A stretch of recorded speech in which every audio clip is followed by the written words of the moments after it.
My life was pretty ordinary, a comfortable routine I'd built over decades, right up until a quiet Sunday morning in October.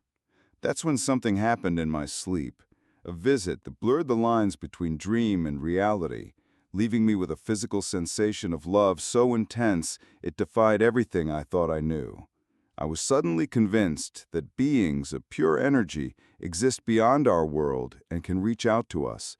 What if the very act of slipping between sleep and waking holds the key to understanding what truly awaits us all beyond this life? Welcome back to a journey into the unknown. Today, Harry's extraordinary story will challenge your perceptions of dreams, love, and reality. If these deep personal accounts move you, please subscribe and like. Our question for you: have you had a dream so real it left a lasting impact? Share below. Now let's hear Harry's story. My entire life, I've been a vivid, technicolor dreamer. My dreams weren't just fleeting images, they were full sensory experiences, where I could feel the textures, taste the flavors, hear the sounds, and see every vibrant hue. Nothing, absolutely nothing, prepared me for the spiritual encounter that would redefine everything. Before October 2022, I was Harry, a 67-year-old man living a comfortable, predictable life. My days were largely spent in the quiet rhythm of retirement, tending to my home, enjoying the simple pleasures of my garden and the companionship of my wife. I've always been more of a pragmatist than a mystic.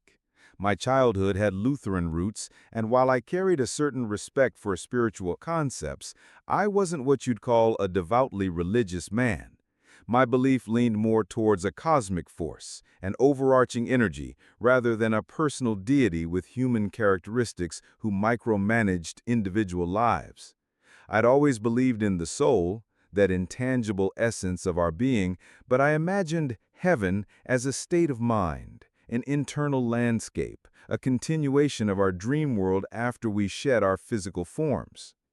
Growing up, I was always the quiet observer, the one who preferred to process the world internally. There wasn't a dramatic rebellion against faith, just a gradual leaning towards a more philosophical, less dogmatic understanding of existence. I remember summer evenings spent gazing at the stars, feeling a profound sense of awe at the sheer vastness of the universe, yet never attributing it to a specific divine hand. My early life was marked by a general sense of contentment, a quiet satisfaction with the everyday. There were no grand existential crises, no gnawing spiritual voids. I found joy in small moments: the smell of freshly cut grass, the warmth of the sun on my face, the intricate beauty of a spider's web. Yet beneath that contentment, there was an unspoken dread, a quiet apprehension about the inevitable end. Death for me was a finality, a transition into an unknown I couldn't quite grasp, and frankly, I feared it. The thought of my own eventual passing, though a universal truth, often settled like a cold weight in my chest. I certainly never believed in angels in the traditional winged sense, nor did I put much stock in stories of their presence in people's lives. They felt like comforting fictions, not tangible realities. My routines were my anchor: mornings with coffee and the newspaper, afternoons puttering around the house, evenings spent with my wife. It was a life built on solid ground, free from dramatic upheavals, a life where the most profound experiences usually came from the technicolored narratives of my own sleep. Little did I know, the boundary between those dreams and something far grander was about to shatter. My suspicion is that I was briefly near death in my sleep that morning due to a dangerous drop in blood pressure, quite possibly much lower than the measured reading. I immediately documented details of this dream, so I never forget the details, many of which are profoundly symbolic. The morning of October 2nd, 2022, dawned like any other Sunday. The air was crisp, carrying the faint scent of autumn leaves, and the first rays of sunlight were just beginning to filter through the bedroom window. I remember the familiar comfort of my bed, the quiet hum of the house, and the gentle rhythm of my wife's breathing beside me. It was a picture of perfect, mundane serenity, utterly unremarkable, which made what came next all the more jarring. The preceding days had been a bit out of the ordinary, though not in any dramatic sense. Like so many others during that time, I was battling COVID-19. It wasn't a severe case, not one that sent me scrambling to the hospital, but it had certainly knocked me off my feet. The virus had brought with it the usual collection of miserable symptoms, a persistent cough, body aches that seemed to settle deep in my bones, and an exhaustion that felt less like tiredness and more like a pervasive weight dragging me down. I'd spent most of the past week alternating between lying on the couch, trying to find a comfortable position, and retreating to bed, hoping sleep would offer some reprieve. That Sunday morning, the exhaustion was particularly heavy. I remember feeling a peculiar sluggishness, a sense that my body was simply too weary to fully engage with the waking world. It wasn't an alarming feeling, just a profound weariness I attributed entirely to the lingering effects of the virus. There were no dramatic thunderclaps, no sudden sharp pains, no flashing lights to herald what was coming. In fact, the most unsettling thing about that morning was the utter absence of any warning. I simply drifted deeper into sleep, seeking refuge from the persistent fatigue. My dreams, as usual, were vivid, pulling me into a narrative that felt incredibly real. I was in a dimly lit living room, lying on a bed. A girl was preparing food for me in the adjacent kitchen, and even in the dream I felt a familiar pang of sickness, a continuation of my waking physical state. Everything felt mundane, almost comforting in its normality. As the dream unfolded, I had no sense of impending danger. There was no rising anxiety, no subtle tremor of unease that might have hinted at a precipice. The only tension was the gentle unfolding of the dream's narrative. The girl coming to sit beside me, feeding me, sharing an unremembered conversation that nonetheless left me with a profound spiritual, loving bond. It was beautiful, serene, utterly devoid of any premonition of crisis. Yet, unbeknownst to me as I lay there, deep in that strangely lucid dream, my physical body was in silent peril. While my mind was absorbed in this unfolding encounter, my blood pressure was plummeting, dropping to dangerously low levels. My heart, perhaps weakened by the virus, was struggling to maintain a steady rhythm. There was no dramatic gasp, no sudden jolt back to consciousness, just a silent internal slide towards a threshold I couldn't comprehend, a descent into an experience that would obliterate my previous understanding of life, death, and everything in between. The normalcy of the dream was a stark, almost ironic contrast to the critical situation my body was silently navigating. I was unknowingly slipping away, pulled deeper into a realm where the laws of physics seemed to dissolve, all while my conscious self was utterly absorbed in a seemingly ordinary, albeit incredibly vivid, dream. Then she said, "You should not be here." She touched my arm and said it's not my time, and that she would be back for me someday. These words are now ingrained in my memory.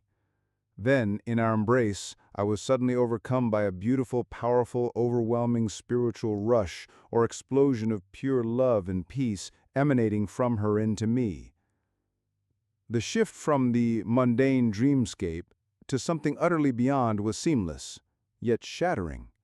There was no pain, no fear as I slipped from the bed in that shadowy living room, determined to follow the girl who had just touched my hand and left. One moment I was experiencing the distress of her departure, the next the very fabric of my dreams seemed to tear open, revealing a reality far more profound. I found myself no longer in a house, but standing on the lower interior deck of a crowded ferry boat. The air was thick with the silent press of bodies, standing room only, a collective stillness that felt heavy, expectant. Looking out a window, the world outside was cloaked in night, but it was far from dark. As we approached land, the entire port was ablaze with hundreds of flashing blue rescue vehicle lights. It was an urgent, chaotic spectacle, yet strangely silent, like a scene from a movie playing out behind glass. Something monumental was happening, something that had drawn every emergency service to the docks. and I had the unsettling realization that they seemed to be awaiting our arrival, the arrival of this silent, packed ferry. A quiet dread began to unfurl within me, a subtle recognition that this wasn't just a dream anymore. This was a transit. My immediate instinct, despite the strange grandeur of the scene, was to find her. I pushed through the hushed throng, a singular focus in my mind. Then I saw her, leaning against a post, her head suddenly cocked, eyes closed, a look of profound exhaustion etched on her face. She was exactly as I remembered her from the earlier dream, the same gentle features, the same quiet energy. But something was different now. 3 men, imposing in their silent vigil, sat near her, eyeing me with an intense, watchful gaze as I approached. They radiated an almost tangible sense of protection, as if they were her silent guardians. When she opened her eyes and saw me, there was a flash of surprise, as though she hadn't expected me to find her in this realm. I asked her, simply, "Why did you leave?" Her response wasn't in spoken words. Not at first. She moved subtly around the post, shielding herself from the intense scrutiny of the 3 men, and then she looked directly at me. In that gaze, I felt an almost physical sensation, a penetrating sense of intense love flowing from her into me. It was here in this strange liminal space on the ferry that she began to reveal herself. "You should not be here," she said, her voice clear, resonant, echoing not just in my ears, but deep within my consciousness. It was a truth spoken without judgment, a simple statement of reality. Then she touched my arm, a touch that brought a surge of energy through me, and repeated, "It's not your time. I'll be back for you someday." Those words, so direct, so absolute, etched themselves onto the very fibers of my memory. I can still hear them now, as clear as if she just spoke them. Driven by an irresistible urge, I reached out, compelled to draw her closer. She backed off slightly, a gentle hesitation, but then we embraced. In that embrace, the love I'd felt before intensified 1,000-fold. It wasn't just a feeling. It was a boundless, all-encompassing energy emanating from her, filling me to overflowing. She was, in that moment, the embodiment of love. Looking up at me, a pure, unthinking compulsion took over, and I leaned in and kissed her lovingly. It was an unexpected gesture, even to me, and I felt her surprise. Then, as our lips met, everything around us vanished. The crowded ferry, the flashing lights, the watchful men, all of it dissolved into a brilliant, glowing fog. Nothing else existed. We were enveloped in pure, shimmering white, a light not blinding, but rather all-encompassing and infinitely gentle. It was in this luminous void that the true profundity of the experience unfolded. Oddly, I noticed her face became wet, as though it was raining, though there was no rain. She hugged me tighter, pulling me close, and said, "Hold me." In that final, profound embrace, something monumental occurred. I was overcome by a beautiful, powerful, overwhelming spiritual rush, an explosion of pure love and peace that radiated from her into me. It was initially focused in my chest, a sensation akin to an orgasm, but infinitely, immeasurably more intense and beautiful. Words fail completely here. It was beyond human description, and even my memory struggles to fully grasp the sheer magnitude of that feeling now. It wasn't just physical, it was felt deep into my very soul, as though our souls were merging, becoming one. The beauty and intensity were simply beyond the bounds of normal human comprehension. I was making a direct, intimate, spiritual connection with an angelic being, experiencing the love of an angel. This rush, this merging, lasted for a few precious moments, a timeless eternity in that radiant fog. I felt completely consumed by this divine love, utterly at peace. There was no fear, no anxiety, no past, no future, just this infinite, benevolent presence. It was a glimpse into a cosmic truth, a fundamental harmony that underlies all existence. The love wasn't a human emotion, it was the very essence of being, pure and unconditional. My mind, in this state of heightened consciousness, didn't process a life review or grand revelations about the universe's structure. Instead, the knowledge I gained was singular and all-consuming, the understanding of this profound, unconditional love. It was a truth transmitted not through words or images, but through pure, direct experience, a deep knowing that settled into the core of my being. This love was the answer, the meaning, the very fabric of reality. It was a complete and utter spiritual awakening, transcending any intellectual understanding I had ever possessed. Upon awakening from my dream and heading to my breakfast, I suddenly became quite nauseous, about to pass out, and my wife helped me take my blood pressure, which was a dangerous 69/41. Short of rushing to the hospital, we left a message with our doctor, and in the meanwhile found a quick remedy to bring the pressure back up. The sublime embrace, the merging of souls in that brilliant, glowing fog, couldn't last forever.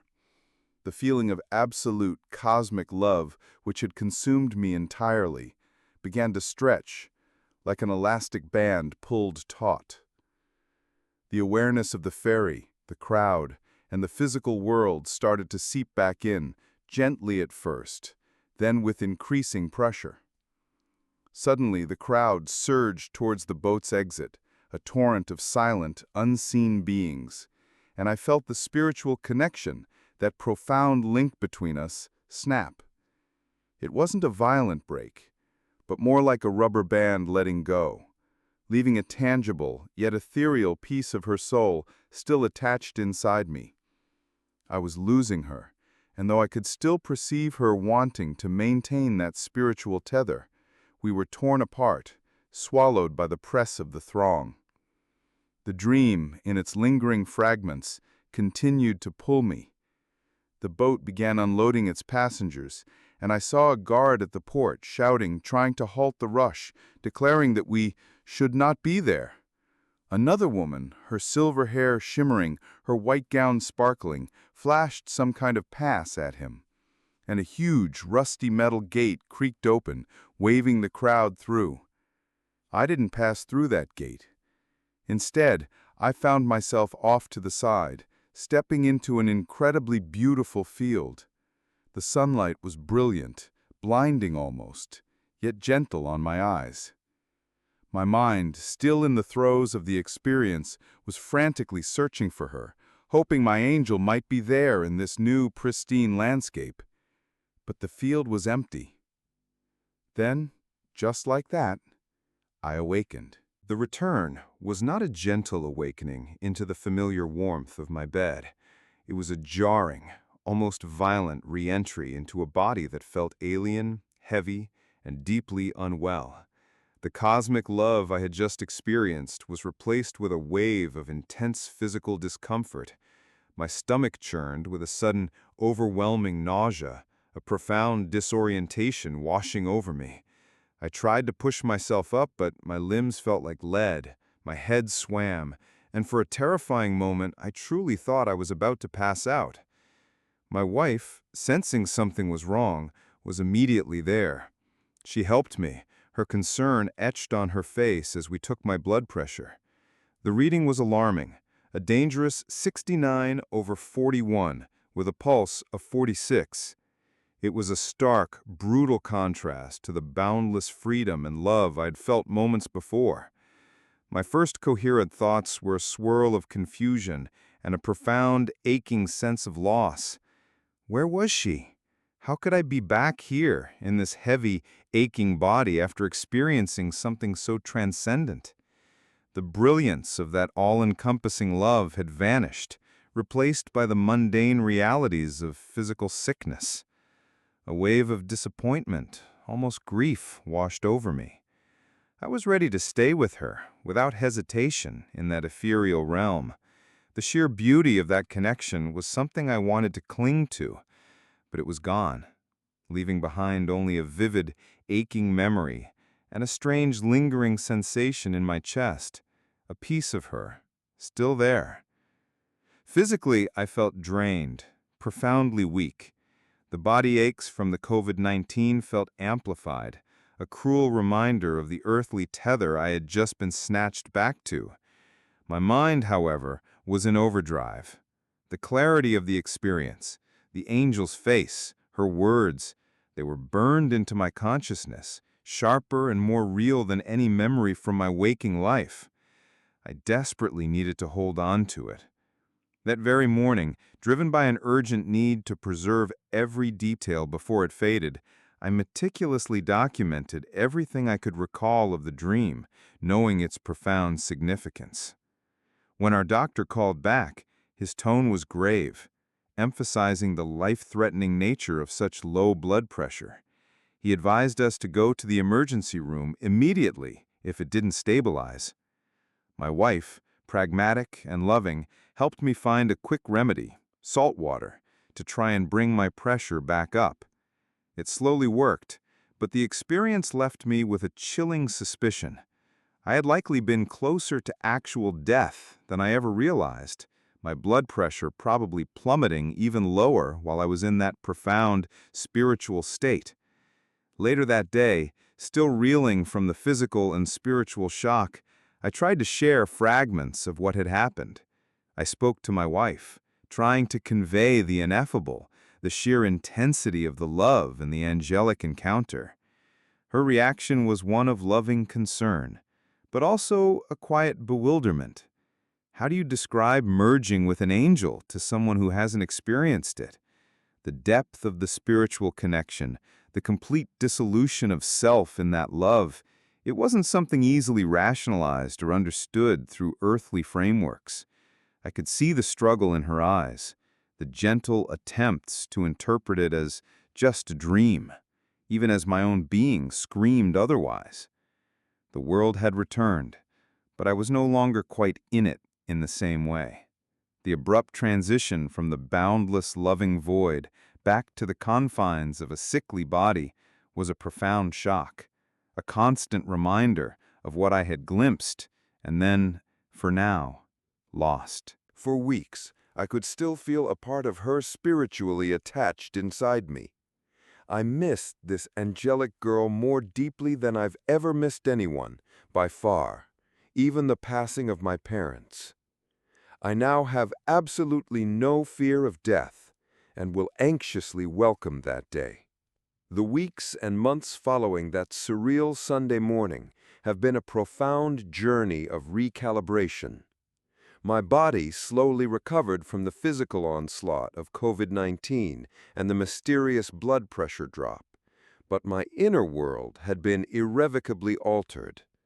The clarity of that encounter with the angelic being, the overwhelming rush of pure, unadulterated love, didn't fade like a typical dream. It lingered, a spiritual imprint in my very core. For weeks, I could distinctly feel a strange, comforting sensation in my midsection, like a small, radiant piece of her soul remained nestled within me. It was a constant, subtle reminder of the profound connection I had made, unlike anything I'd ever experienced before, even after a recent EKG had declared my heart perfectly normal. The most immediate and startling change was my perspective on death. Before, it had been a source of quiet dread, an inevitable abyss I preferred not to dwell on. Now, that fear has simply evaporated. It's not a dismissive indifference, but a profound acceptance, even an eager anticipation. The angel's words, "It's not your time, I'll be back for you someday," resonate with an undeniable truth. I know, with every fiber of my being, that she will be waiting for me when my time eventually comes. This conviction has transformed death from a terrifying unknown into a welcoming reunion, a beautiful transition. I now find myself looking forward to that day, free from the shackles of fear that once bound me. This fundamental shift rippled through every aspect of my existence. My priorities completely realigned. The small annoyances, the daily gripes, the materialistic pursuits that once held a subtle sway over my mind, they simply don't register with the same weight anymore. I find myself valuing simple moments of connection, the quiet beauty of nature, and the genuine presence of loved ones far more intensely. The superficiality of much of our earthly existence became glaringly apparent. Going about my daily routine, whether at home or out in town, I often felt subtly out of place, as if observing the world through a new, more discerning lens. There was a palpable absence of spirituality in the mundane, a stark contrast to the richness I had experienced. Everything seemed a little emptier, a little less vibrant than the world I'd briefly visited. My worldview underwent a complete overhaul. The skepticism about angels, the concept of an afterlife beyond the mind, all dissolved in the face of such tangible, overwhelming experience. I no longer just believe in a cosmic force. I know there are intelligent, loving beings beyond our physical realm. My previous idea of heaven as a mere dreamscape now feels incomplete. My experience suggests something far more intricate, more interactive, a place where connections transcend physical limitations and love is a palpable force. It's a philosophy born not of dogma, but of direct, undeniable experience. Our dream state, particularly one as lucid and profound as mine, can be a window, a direct link to what lies beyond physical life. We can receive messages, guidance, and even a taste of the boundless love that exists on the other side. I haven't embarked on a grand new mission, like becoming a guru or dedicating my life to a specific cause, but there is a quiet, underlying purpose now. It's a desire to share this truth, to articulate, however imperfectly, what I experienced, to offer a glimpse of hope to those who fear death or doubt the existence of something more. I've shared my story with a few trusted individuals. While some were simply bewildered, others, like a friend who spoke of his own experiences with angel spirits, found resonance and understanding in my words. It's a subtle form of outreach, a quiet offering of reassurance. The challenges in integrating this experience have primarily been internal. How do you fully reconcile such an extraordinary event with the ordinary fabric of daily life? The longing for that profound spiritual connection, for the pure, boundless love I felt in her embrace, is still a constant companion. There have been moments of deep, private weeping, a profound missing for a being I barely knew, yet whose presence left an indelible mark deeper than any earthly bond. I miss her more deeply than I've ever missed anyone, far surpassing even the grief I felt at the passing of my parents. The tears still come unbidden when I recall her face, her words, the feeling of our souls merging. This longing isn't a sadness, but a profound yearning for a truth once tasted, a connection known. Interestingly, several weeks later she came back to me, not in the same profound, life-altering way, but in another vivid dream.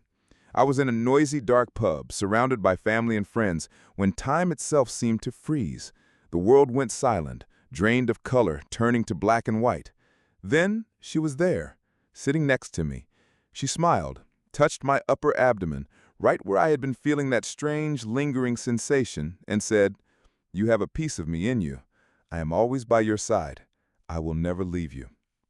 Just as quickly she was gone, and the dream resumed its normal color and sound. This second visit solidified what I already suspected. She is my spiritual guide, always close, waiting. It confirmed that the part of her soul I felt within me was real, a permanent tether. My experience has convinced me that our dreams are far more than just random neural firings. They are a peek, a window, a direct connection to that other side, to our afterlife. We can receive profound messages, truths that defy our waking comprehension. When my time comes, I know I am not alone. I am comfortable with the prospect of death, knowing that I will be embraced by this angel once more. She will guide me to whatever lies beyond, because a part of her is already woven into the fabric of my being.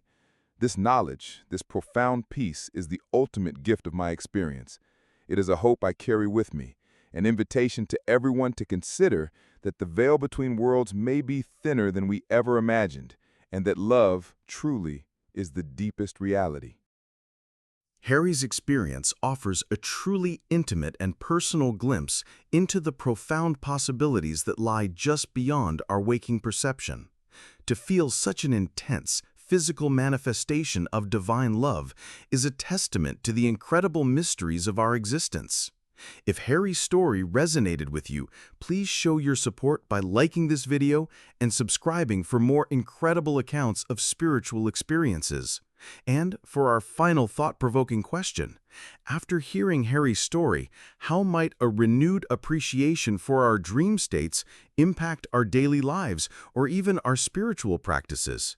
May God bless you and guide you, and may you find comfort in the profound reality of His boundless love, even in the quiet moments of your own dreams. Until next time, keep exploring the wonders of the unknown.